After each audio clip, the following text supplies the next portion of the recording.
Back guys to our channel जिसका नाम है मुछाल सिस्टर्स और आप सभी के साथ मैं हूँ वैशाली राठौर। तो जैसा कि मैंने आप सभी को वादा किया था और आप सब ने चूज़ किया था, मैंने लास्ट वीडियो में बताया था कि मैं एक सीरीज़ लाने वाली हूँ जिसमें मैं स्टोरीज सुनाऊंगी आप सभी को। तो आज जो मैं कहानी सुनाने वाली हूँ वो एक कहानी नहीं बल्कि एक हकीकत है जो हमारे साथ हुआ था। तो मैं शुरू करने से पहले आप सभी को बता दूं कि ये कोई नॉर्मल स्टोरी नहीं है, ये एक हॉरर स्टोरी है और ये हमारा खुद का एक्सपीरियंस है। तो आप सब देखिए, सुनिए। और मैं कहती ही नहीं हूँ कि हाँ ये सब चीज़ें होती हैं या नहीं होती हैं। I don't believe in all that. मतलब हाँ ऐसा है कि मैंने एक्सपीरियंस किया है तो ये चीज़ें हो भी सकती हैं, या मन का डर भी हो सकता है, या वहम भी हो सकता है, कुछ भी हो सकता है। आप सब अगर सुनेंगे तो आप देखिए कि ये क्या है क्या नहीं है। अगर आपको लगता है कि ये मेरे मन का डर है सिर्फ, तो आप मुझे कमेंट करके बताइए कि नहीं ऐसा कुछ नहीं होता है या होता है, या फिर आपके जो एक्सपीरियंस है आप भी बताइए। तो कहानी कुछ इस तरह से है कि जैसा कि आप सब जानते हैं, कुछ लोग जानते हैं, कुछ लोग नहीं जानते कि लास्ट ईयर मेरी दादी की डेथ हुई थी। हमारे ही घर पे आई हुई थी वो, और उनको एस्थमा की प्रॉब्लम थी और 2 अटैक्स उनको पहले आ चुके थे। ये 3rd अटैक था और रात के 1-1:30 बजे की बात है। हम सो रहे थे तो एकदम से आवाज़ आई हमें पिताजी की। पिताजी आवाज़ लगा रहे थे, मम्मी का नाम पुकार रहे थे। पापा उठ चुके थे, पापा बाहर पानी दिया माँ जी को, और पता नहीं क्या वो भाप की मशीन लेकर आए थे। उनको सांस लेने में प्रॉब्लम हो रही थी, पानी भी दिया। वो कह रहे थे भाई भाप ले लो आप। तो जैसे ही वो उनको सोफे पर शिफ्ट करने लगे, क्योंकि उसकी तार छोटी थी भाप की मशीन की और वो दूसरी जगह पे थी, तो वो जब बस बोल भी ही रहे थे कि मम्मी आप इधर आ जाओ, और एकदम से वो गिर गई पीछे। उनको अस्थमा अटैक आया था। फिर हम उठे, पिताजी ने जैसी आवाज़ लगाई हम उठे फटाफट। मम्मी ने हमें हिलाया, हम भी सो रहे थे। और बस उसके बाद हम बस ऐसे हो गए कि क्या करें क्या नहीं करें। वो बेहोश थी और हमने हाथ पैर बहुत देर तक उनके मसले, और बहुत ज़्यादा चेस्ट पे हमने, मम्मी ने बहुत ज़्यादा प्रेशर से ऐसे किया, उनको पंप किया कि भाई कहीं से सांस आए या कुछ आए, पर वो उठ नहीं रही थी। फिर हमने जल्दी से पापा ने अरेंजमेंट्स किए, हॉस्पिटल जाना था, गाड़ी अरेंज की, हम लेके गए। 4-5 हॉस्पिटल्स लेके गए, सब ने मना कर दिया क्योंकि उस टाइम पे कोरोना पीरियड था और ऑक्सीजन की बहुत ज़्यादा शॉर्टेज हो रही थी हर हॉस्पिटल में। फिर क्या हुआ कि पापा ने फ़ोन किया बड़े पापा को नजफगढ़। बड़े पापा ने कहा कि आप नजफगढ़ ले आओ, यहाँ पे हॉस्पिटल है, वहाँ पे दिखाते हैं। फिर हम वहाँ गए। वहाँ एक हॉस्पिटल ने भी मना कर दिया। दूसरी जगह गए तो उन्होंने बाहर आके चेक किया, उन्होंने बोला कि आप इन्हें घर ले जाओ, अब कुछ नहीं। फिर हम यहाँ थे क्योंकि पिताजी भी यहीं थे, मैं सुहानी पिताजी हम यहीं थे, पिताजी इसी पर लेटे हुए थे। फिर हमें किसी ने नहीं बताया कि ऐसा कुछ हुआ है या माँ जी चली गई है। हम फ़ोन कर रहे थे, हम बहुत टेंशन में थे। हमने जोर चलाई, हम जाप कर रहे हैं, सब कुछ कर रहे हैं कि भाई माँ जी ठीक हो जाए। पर हमें था कि हाँ ठीक हो जाएंगे, ठीक हो जाएंगे। पापा से फ़ोन पे बात हुई, फिर उन्होंने कहा कि हाँ एडमिट कर लिया उन्हें। झूठ बोला उन्होंने हमसे क्योंकि हम बहुत टेंशन ले रहे थे, रो रहे थे। हम पूरी रात नहीं सोए। सुबह हो गई, पिताजी कह रहे नहीं मुझे जाना है, मुझे लग रहा है ये झूठ बोल रहे हैं। मैंने कहा नहीं पिताजी एडमिट हो गए हैं और ठीक हो जाएगी माँ जी। मैं उनको दिलासा दे रही थी कि नहीं ठीक हो जाएंगे, ठीक हो जाएंगे। मेरे मन में 1% भी ऐसे नेगेटिव थॉट्स नहीं आ रहे थे कि ऐसा भी कुछ हो सकता है। हमने कभी नहीं सोचा था कि हमारे घर में ऐसा कुछ होगा। फिर हुआ ये कि हम उस दिन पूरी रात सोए नहीं। पिताजी, हमने सुबह रात के 3 बजे से पिताजी ने बोलना शुरू कर दिया कि कैब बुक कराओ, कैब बुक कराओ, मुझे जैसे मैंने कैब बुक करानी स्टार्ट की और करते करते 1.5 घंटा बीत गया। मुझे कोई कैब ही नहीं मिल रही थी क्योंकि रात के टाइम, कोविड का टाइम, और कैब्स मिल ही नहीं रही हैं। जगह जगह पे पुलिस के वो बैरिकेड्स लगे होते हैं क्योंकि रोड उन्होंने बंद की हुई थी काफ़ी, कोविड की वजह से लॉकडाउन चल रहा था उस टाइम। फिर 4:30 बजे के करीब एक कैब मिली। हमने बस सब कुछ पैक किया, माँ जी का जो भी सामान था, पिताजी का सामान था, सब पैक किया हमने। अपने कुछ कपड़े रखे क्योंकि पापा ने बोला था कि कुछ कपड़े वगैरह रख लेना अपने लिए, यहीं पे रुकेंगे कुछ दिन। और बस हम निकल ही रहे थे, निकले, कैब वाले ने मना कर दिया कि नहीं 3 सवारी मैं नहीं बिठाऊँगा और आप सिर्फ 2 लोग ही अलाउड हैं, और अगर पुलिस वालों ने पकड़ लिया तो मेरा 2000 का चालान हो जाएगा, ये हो जाएगा, वो हो जाएगा। तो हमने कहा, पिताजी बहुत ज़्यादा टेंशन में थे, तो मैंने कहा पिताजी अभी आप चले जाओ, मैं दूसरी कैब बुक करके सुहानी और मैं उसमें आ जाएंगे। तो पिताजी को हमने भेज दिया और उसके बाद से हमने सोचा कि अभी तो रात हो रही है, 4:30 ही हुए हैं, 6 बजे के करीब चलेंगे, क्योंकि मैंने पापा को फ़ोन किया, पापा ने बोला कि नहीं अभी तुम रहने दो, फिर 6 बजे के आसपास आ जाना। उसके बाद क्या हुआ, हमने सोचा कि पूरी रात जगे थे और वहाँ पे जाएंगे तो फिर भाई जैसे हालात हैं अभी, मासी हॉस्पिटल में है ये, तो भाई काम वाम करना पड़ेगा, दिन भर चलना पड़ेगा, बहुत होएगा, तो अभी सो जाते हैं। तो हमने लाइट्स ऑफ की, हम लेटे, बट हम सो नहीं पाए, मन में इतना डर था, वो सब चीज़ें हमारे दिमाग में घूम रही थी, माँ जी का बेहोश होना, मसल रही थी, ये सब चीज़ें हमारे दिमाग में चल रही थी। फिर हमने फटाफट से लाइट्स ऑफ की, हमें इतना डर लग रहा था घर में दोनों अकेले, और बस फिर हम सोए नहीं। मैंने 5:30 बजे कैब बुक कराना स्टार्ट किया, 6 बजे जाके एक ऑटो वाला बुक हुआ, कार तो मिल ही नहीं रही थी, मिनी कैब होती है वो मिल ही नहीं रही थी। फिर एक ऑटो बुक हुआ बड़ी मुश्किल से, 3 ऑटोज़ ने मना कर दिया था कि नहीं हम मुजफ्फर नहीं जाएंगे, जस्ट बिकॉज ऑफ लॉकडाउन और ट्रैफिक पुलिस, और पुलिस वालों ने बहुत सारे रास्ते बंद किए थे, तो कोई भी जाने को तैयार नहीं था। फिर बड़ी मुश्किल से एक ऑटो मिला हमें, उसमें हम गए, 6:30 बजे हम घर पहुँचे, और जाकर हम देखते हैं कि वहाँ पे वाइट टेंट लगा हुआ है, अंदर माँ जी का लिटाया हुआ था। फिर बस इमोशंस कंट्रोल नहीं होते हैं, रो रहे हैं, सारे मिल रहे हैं, जो भी आ रहा है वही रो रहा है, माँ जी की बहनें, मेरी दादियाँ, मतलब दादी मासी, और भी बहुत लोग जो भी आ रहे हैं, मेरी बुआ आई, सब रो रहे हैं। घर में बहुत टेंशन थी, ये सब चीज़ें चल रही थी। तो उस रात तो हम पूरी रात सोए नहीं। फिर नेक्स्ट जो नेक्स्ट डे था, उस दिन रात को भी कोई नहीं सोया, क्योंकि बॉडी को ले जाते हैं, वो सब चीज़ें हुई, फूल उठाने जाते हैं, फिर वो सब चीज़ें हुई, दाग लगना वगैरह। 2 दिन हमारे इस तरह से निकले, और दोनों रातें हमने सोई। 3 रातें हो चुकी थी, 3 रातों की नींद थी हमारी आँखों में। चौथी रात ये हुआ कि मेरे बड़े पापा क्रिया करते थे, बड़ी बेटी होने के नाते वो क्रिया पे थे, और उनका ये था कि उन्हें ज़मीन पे सोना था, उनका बिस्तर नीचे लग रहा था। सामने वाला रूम जिसमें हम अभी बर्थडे सेलिब्रेट कर रहे थे पिताजी का, अगर आपने ब्लॉग देखा हुआ तो उसी रूम में थे हम, उसमें 2 सिंगल बेड्स थे, तो वहीं वो अपना बिस्तर करके सोते थे। तो माँ जी का रूम है साइड वाला जहाँ मंदिर है, तो मेरी मम्मी और मैं वहाँ सोने के लिए गए उस रूम में। बाहर बुआ जी और मेरी बड़ी मम्मी सो रही थी। पिताजी के रूम में पिताजी और मेरे पापा वहाँ थे, लेकिन भी अकेला नहीं छोड़ सकते थे। पिताजी भी बहुत इमोशनल थे उस समय पे।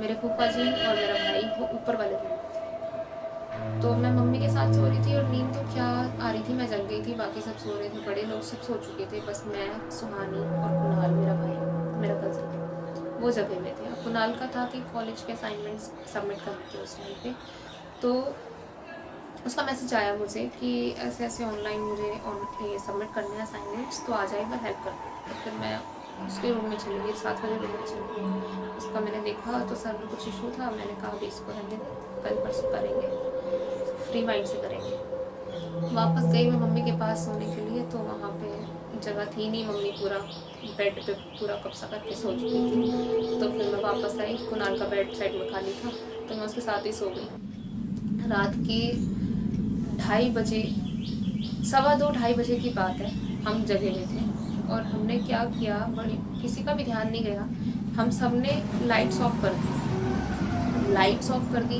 अब कुणाल के बेड पे मैं ऐसे सो रही थी, उस तरफ कुणाल का फेस है, इस तरफ मेरा फेस, हम दोनों के पैर इस तरफ ऐसे थे, और साथ में बेड जो था उस पर सुहानी सो रही थी, वो भी मेरी डायरेक्शन में सो रही थी, कुणाल का फेस था मेरी तरफ, तक हम दोनों का ऐसे था। अब रात के 2:45 बजे हम तीनों एक साथ चिल्लाते हुए उठे हैं, और समझ नहीं आ रहा है हम क्यों चिल्ला रहे हैं, बस एकदम से उठे, इधर से मैं उठ के बैठी हूँ, इधर से वो उठ के बैठा, उधर से सुहानी भी उठ के बैठी है, और कुणाल ने उठते के साथ मेरा हाथ पकड़ लिया। अब उसने मेरा हाथ पकड़ लिया, मुझे उसका फेस भी नहीं दिख रहा, उसकी सिर्फ आंखें दिख रही हैं, वो मुझे देख रहा है, मैं उसको देख रही हूँ, और वो मुझे कुछ समझ नहीं आ रहा, उसने मेरा इतना तेज़ हाथ पकड़ा हुआ था, धड़कन हमारी भरी हुई थी, और मैं उसको संभाल रही हूँ, और हम चिल्लाए जा रहे हैं, तीनों चिल्ला रहे, आवाज़ सीधी यहाँ से निकल रही थी, इतनी तेज़ हम चिल्ला रहे थे तीनों। समझ नहीं आ रहा क्या हो रहा है, और बहुत बुरी तरह हम चिल्ला रहे हैं। इधर से बड़े पापा उठे, बड़े पापा भी सोचे कि भाई क्या हो गया, बच्चे चिल्ला रहे हैं इतनी तेज तेज। बड़े पापा भी चिल्लाने लग गए, वो भी घबरा गए, वो भी चिल्ला रहे हैं। बाहर से मेरी बुआ, मेरी बड़ी मम्मी उठ के आए, मेरी बुआ जी भी चिल्ला रही है, सब चिल्ला रहे हैं। और रात के 2:45 आप सोचो इतना सन्नाटा होता है, ऊपर तक आवाज़ गई। मेरे फूफा जी उठ के नीचे आए, मेरी मम्मी भी उठ के आई है, पिताजी, मेरे पापा सब उठ के, पिताजी के पैरों में प्रॉब्लम है, वो उठ के नहीं आ सकते, पर वो भी इतने फोर्स के साथ उठे बेड से, पूरा किनारे तक आ गए वो इतनी तेज़ी से कि क्या हो गया एकदम से, सब घबरा गए। ऊपर से वो फजी भी नीचे उतर के आ गए, गली में भी इतना शोर, मतलब आवाज़ें गई हैं, पड़ोसी भी सोच रहे हैं घर पे क्या हो गया। अब हम उठे एकदम से, फिर बड़ी मम्मी ने जैसे ही कमरे की लाइट्स ऑन की, लाइट्स ऑन करते ही हम तीनों चुप, सारे चुप, सन्नाटा, बिल्कुल सन्नाटा। अब हम देख रहे हैं, गुनालों में एक दूसरे को देख रहे हैं, वो मेरा हाथ नहीं छोड़ रहा है, मैं उसकी कमर मसल रही हूँ कि पता नहीं क्या हुआ क्या हुआ, और मैं खुद भी डरी हुई हूँ, हमारी धड़कनें पड़ी हुई हैं, बिल्कुल सब घबराए हुए कि हो क्या रहा है। अब बड़ी मम्मी आई, उसको कुनाल को पानी दिया, उसको संभाल रहे हैं हम, और वो डर रहा है बस कि क्या हो गया, किसी को कुछ समझ नहीं आ रहा है। फिर हमने जैसे तैसे उसको पूछा कि भाई बता क्या हुआ, क्यों चिल्लाया। उसने बोला मुझे बिल्कुल ऐसा था, पूरा अंधकार छा गया आंखों के आगे, मैं वो हुआ क्यों। फिर उसने बोला कि वो कौन थी। फिर हमने उसको पूछा कि बता तूने क्या देखा, क्या हुआ, क्यों चिल्लाया, कुछ पूरा सपना देखा। और वो इतना घबराया हुआ था, पहले तो बड़ी मम्मी के पास ही चिपका रहा, वो तो उनको छोड़ ही नहीं रहा था, तब घबरा गया था।